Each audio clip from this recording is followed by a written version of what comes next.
ভারতে পালিয়েছেন নিষিদ্ধ ছাত্রলীগের সাবেক কেন্দ্রীয় সাধারণ সম্পাদক গোলাম রাব্বানী। তাকে কলকাতার রাস্তায় দ্য ওয়ার্ল্ড নিউজের সাক্ষাৎকার দিতে দেখা গেছে। আপনাদের বাড়ি কোথায়? আমাদের বাড়ি ঢাকা, বাংলাদেশ।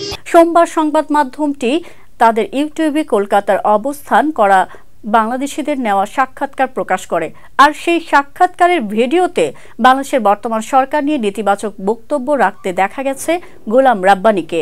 এই সরকার তারা তো ছিল ওই অনভিজ্ঞ বা তারা পারছে না কন্ট্রোল করতে। বাংলাদেশের পক্ষে কলকাতা দখলের হুঁশিয়ারি নিয়ে কলকাতার শহরের রাস্তায় চলাচল করা বাংলাদেশিদের ধরে ধরে বক্তব্য দিতে থাকে সংবাদ মাধ্যমটির সাংবাদিক। এমন সময় রাস্তায় ওই সাংবাদিকের ক্যামেরায় চলে আসেন গোলাম রাব্বানী। তখন তার কাছে জানতে চাওয়া হয় বাংলাদেশের সংখ্যালঘুদের ওপর যে হামলার ঘটনা তা সত্যি কিনা।